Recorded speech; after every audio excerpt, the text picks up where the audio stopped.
também recolhendo informações e pontos de vista sobre uma coisa que a gente tem que acompanhar aqui com muita atenção, Glauco, que é a emergência do governo Trump e as características, as ameaças que ele representa, o fato dele estar colocando a oposição completamente a nocaute, e o que pode e qual sentido exato? Não basta dizer que é o neofascismo, mas qual é o sentido exato desse projeto dele? E eu estava pesquisando aqui,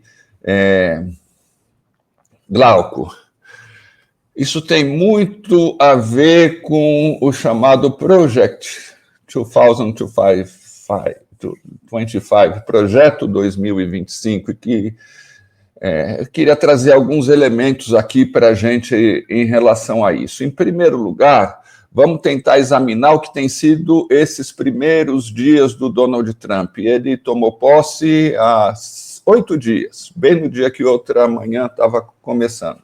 E ele tem espalhado uma onda de choque e terror. Como diz essa matéria do New York Times, que saiu hoje, estávamos pesquisando agora para você.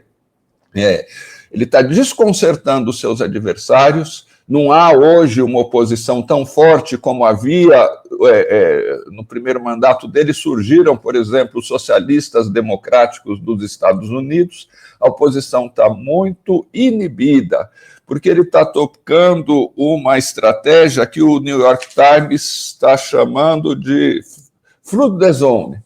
Não tem uma tradução muito perfeita, é como se fosse inundar a área, mas a tradução melhor em português seria tacar fogo, tocar o terror. Ontem mesmo, o Trump tomou 2 medidas dramáticas. Em primeiro lugar, ele congelou trilhões de dólares de pesquisa de todos os tipos de programas governamentais relacionados a políticas públicas, até posterior avaliação.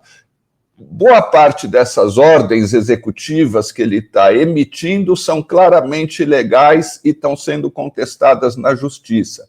Mas é uma espécie de estratégia Javier Milei, de tacar o terror no início, soltar uma bomba, ver qual é o resultado, avançar o máximo possível e negociar depois, governar depois em condições mais avançadas, em condições mais favoráveis para o seu projeto. Então, ele ontem congelou trilhões de dólares de projetos para todas as políticas públicas. E o Elon Musk, responsável por aquele departamento de suposta eficiência governamental, disparou um PDV, um programa de demissão voluntária gigantesco, no qual, não sei quantos, 2 milhões de servidores públicos dos Estados Unidos foram convidados a se demitir. 2 milhões de servidores públicos foram convidados a se demitir, com promessa de pagamento até setembro. Alguns dias antes, quais foram as primeiras atitudes do Trump? A perseguição policial dos imigrantes, que já começou, tem relatos extremamente graves, depois a gente vai trazer aqui. O ataque, aqui o Glauco está mostrando, ontem ainda eles anunciaram que vão transformar uma base militar do Colorado num campo de concentração para imigrantes. É campo de concentração mesmo. Eles estão querendo arrebanhar os imigrantes considerados por eles ilegais nesses lugares e deixar lá até que despachem em voos da vergonha. Voos do ultraje, como são esses que eles estão fazendo aqui em direção ao Brasil, à Colômbia, ao México e a outros países.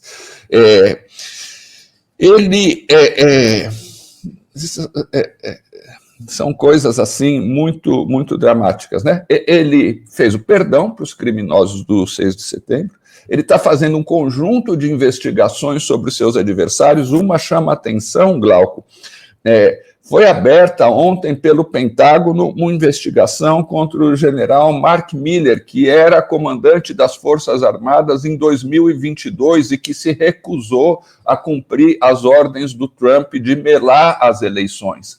Esse general, que cumpriu a Constituição dos Estados Unidos, foi retirada a sua segurança pessoal, foram retirados os seus benefícios de aposentadoria e foi aberta uma investigação geral sobre o mandato dele, sobre o período dele à frente do comando das Forças Armadas dos Estados Unidos. Uma medida clara de perseguição política e um sinal claro que o Trump está dando, que o golpismo está liberado e que aqueles que impedirem o golpismo serão removidos, serão afastados. Então, é um conjunto de medidas que diz aqui essa matéria do New York Times, ela serve, além do seu sentido concreto de empurrar para frente a agenda ultraconservadora do Trump, ela serve para animar sua torcida, aquela lógica que alguns comentam, para criar uma situação, uma cortina de fumaça em que, entre aspas, não importa como eu esteja, importa que alguém que eu considero culpado pela minha miséria esteja pior do que eu. É isso que está por trás também dessa perseguição aos imigrantes. E você colocou aí muito bem a análise do Manuel Castells, publicada ontem, a gente foi buscar. Manuel Castells está mostrando um pouco do sinal internacional dessa ofensiva. Pressionar as empresas norte-americanas que estão no México para que cruzem novamente a fronteira, ou seja, voltem para os Estados Unidos, obrigar o Panamá. Não é que o Trump vai invadir o canal do Panamá, é um pouco a tática dele, a tática do valentão. Ele faz ameaça para obrigar o Panamá a reduzir as tarifas de cruzamento do canal pagas pelas embarcações norte-americanas. Para a Groenlândia, ele certamente não vai invadir a Groenlândia, mas ele certamente quer negociar com a Groenlândia a exploração de minérios raros, minérios estratégicos e de outros minerais na Groenlândia, contando, inclusive, com o derretimento do Ártico. O Manuel Castells chama atenção para um outro aspecto, e a gente vai assim, Glauco e ouvintes, montando o quebra-cabeça do sentido desses primeiros dias do Trump. O Trump foi em Davos e disse: o que posso oferecer para vocês, elite empresarial do mundo, é que venham para os Estados Unidos e nós lhes ofereceremos os impostos mais baixos de toda a história. O Trump está anunciando que permitirá às grandes empresas que se instalarem ou que já estão instaladas nos Estados Unidos utilizar livremente os paraísos fiscais para não pagar impostos. E aí nós chegamos no projeto 2025. O Robert Kushner é um grande jornalista progressista dos Estados Unidos, está relacionando num artigo publicado ontem esse conjunto de medidas com o projeto 2025. E ele lembra, inclusive, que o vice-presidente da Fundação Heritage, que foi quem concebeu e organizou esse projeto 2025, estava dando uma declaração ontem dizendo: esse governo Trump expressa uma mudança radical e muito positiva em relação ao primeiro governo. Agora, o que significa esse projeto 2025? Ele foi comentado com pouco destaque, mas com algum destaque, inclusive aqui no Brasil, nas vésperas das eleições, faltando alguns meses para as eleições. O Trump, num debate com a Kamala Harris, desmentiu que existisse, falou: se existe eu nunca li, eu não sei do que se trata. Mas o Robert Kushner e uma matéria da BBC, que a gente também recuperou, mostram o seguinte: a Fundação Heritage é uma espécie de núcleo, é uma espécie de rede de think tanks e outras organizações conservadoras mais de 100 organizações conservadoras, eles influenciam diretamente os governos do Partido Republicano desde o Ronald Reagan, desde a inauguração das políticas neoliberais. No primeiro governo do Donald Trump, 2/3 das propostas oferecidas pela Fundação Heritage foram implementadas pelo governo do Trump. A maior parte das pessoas envolvidas na elaboração desse Project 2025 são antigos assessores do Trump. O Kevin Roberts, que é o presidente da Fundação Heritage, é fortemente ligado ao J.D. Vance, que é o vice-presidente dos Estados Unidos, e teria sido uma pessoa decisiva na escolha do Vance para vice-presidente dos Estados Unidos. Esse é um documento, o projeto de 2025 é um documento vasto, de 900 páginas, e essa matéria da BBC que a gente tem aí, veja que não é ninguém suspeito entre 1000 aspas, de ter uma orientação de esquerda, é a BBC, gente. Então, ele alinha algumas das propostas, né? O pretexto, Glauco, é família.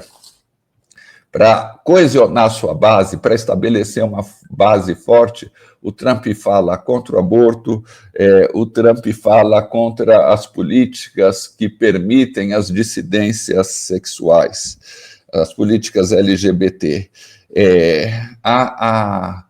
Ele avança daí para as políticas contra os imigrantes, dentro daquela lógica de encontrar um bode expiatório para as grandes dificuldades que os norte-americanos vivem hoje e para fazer com que esse bode expiatório sofra e seja humilhado. Ele envolve o negacionismo climático, porque ele inclui a expectativa de que os Estados Unidos possam se reerguer através de uma forte exploração dos combustíveis fósseis que eles têm em certa abundância. Ele cria o fantasma do deep state, ou seja, dos funcionários que governariam o Estado sem serem eleitos.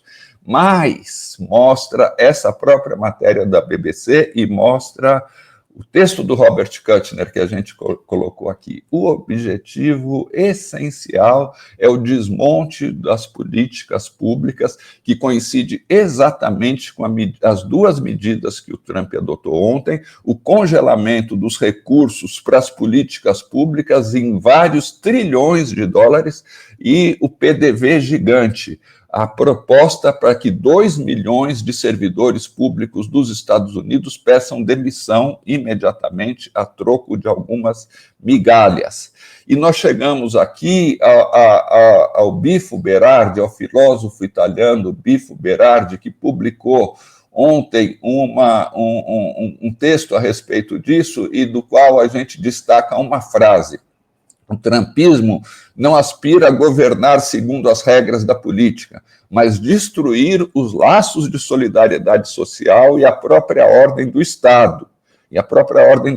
Com o objetivo de deixar campo aberto à autoconstituição de uma ordem automática, que incorpora as regras de exploração e extração. Essa imagem ilustra bem, Glauco e ouvintes, porque expressa uma espécie de superação da democracia, de mundo pós-democrático, em que os cidadãos não são mais chamados a opinar sobre o espaço público, sobre o futuro comum. Depois a gente pode comentar aqui, faremos um outro comentário a respeito dessa lógica das redes sociais, do que elas significam em termos de dissolução do espaço público e, portanto, de dissolução da democracia e de tentativa de oferecer às pessoas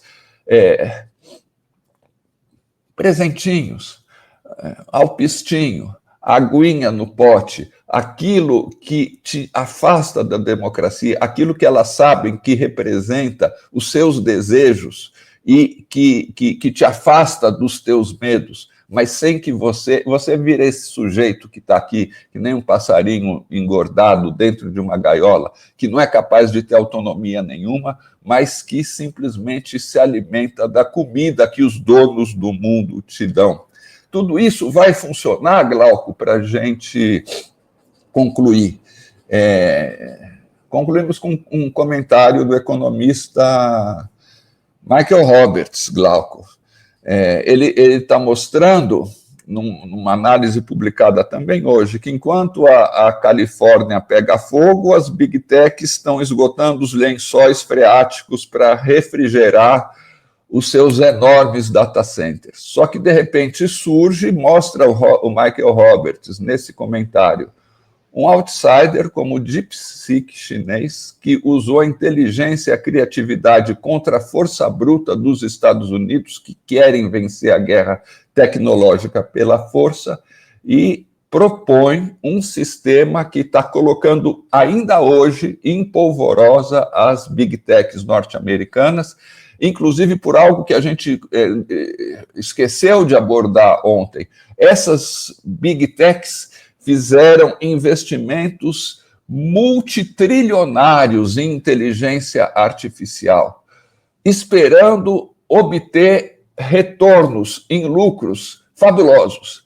A emergência de um sistema que é muito mais barato e que pode, inclusive, concorrer contra elas, cobrando preços muito menores, mostra a pedra no sapato, mostra a pedra no meio do caminho desse projeto ultraliberal do Donald Trump. E termina o Michael Roberts dizendo que talvez o grande disputa político-ideológica do nosso tempo seja entre um projeto que quer fortalecer o Estado para fortalecer políticas públicas e estimular a ação coletiva, e um projeto, o projeto que ele chama do projeto chinês, que está por trás do DeepSeek, e o projeto do ultraliberalismo, o projeto de cada um por si.